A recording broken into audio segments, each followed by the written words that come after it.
let's talk about set comprehensions and dictionary comprehensions.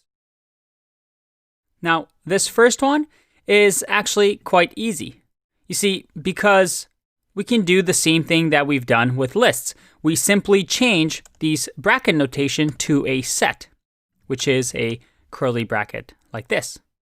So that if I do my list, the first one, I get a set. Same with the second one. If I go like this, my list 2,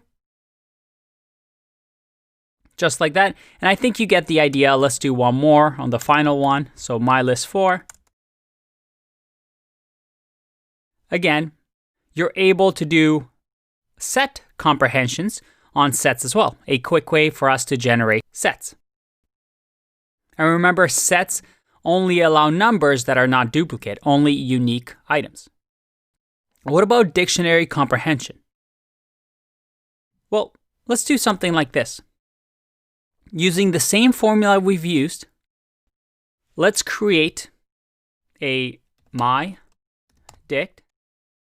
And in here, we're going to create a key and a value, just like that. And this key value can be acted upon. So in our case, let's say we want to multiply the value by 2, or to the power of 2.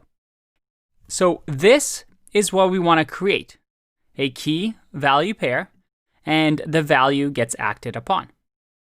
Now in here, I'm going to say another for loop, for, so let's say key value, and then in, well, in what? What are we going to iterate over?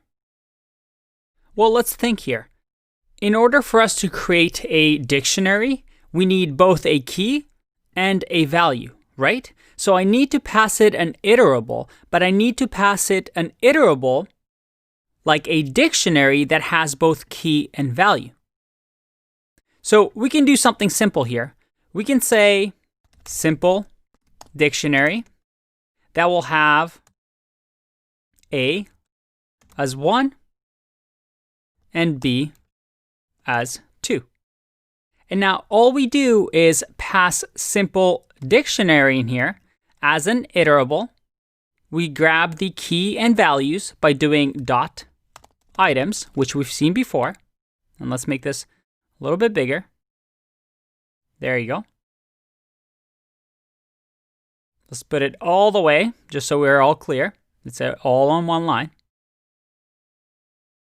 And now, let's just see what happens, and we'll go through it step by step. I'm going to copy this and, paste it. And if I click run, look at that. I have a new dictionary that has A equal to 1 and B equal to 4. Now let's go through it one by one. Just like we saw with list and set, the first part is what we want to do with the data. In our case, I wanted key and value, which I was going to extract here in our for loop. I could have named this whatever I want though. I could have done K and V, and you might see this commonly in Python code, just short term for key and value. And then I wanted to do the power of 2 to the value. So then this is what I wanted to do. This is the action.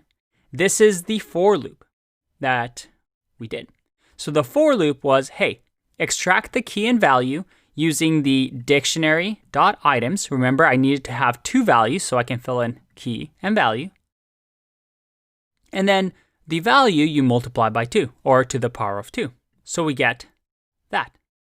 If, for example, I wanted to add an if statement and say, hey, I only want you to add if the value is even, so let's say modulo 2 equals 0, only then I want you to add the dictionary. If I click run, only the even value 4 gets added to the dictionary.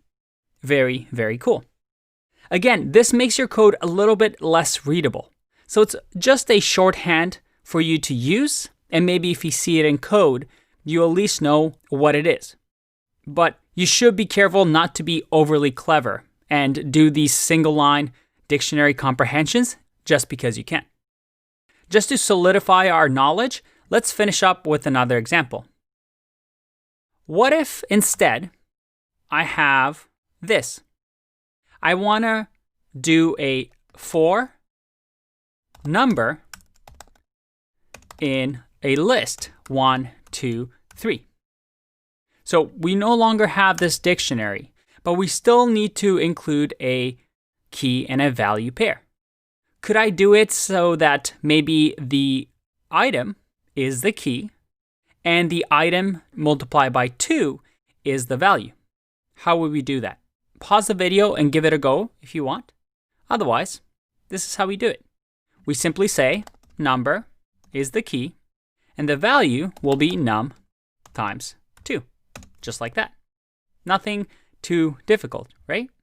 If I click run, there we go.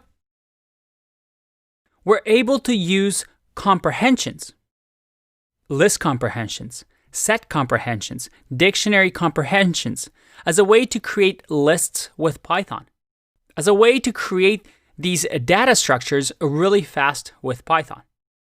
Let's take a break and do an exercise in the next video.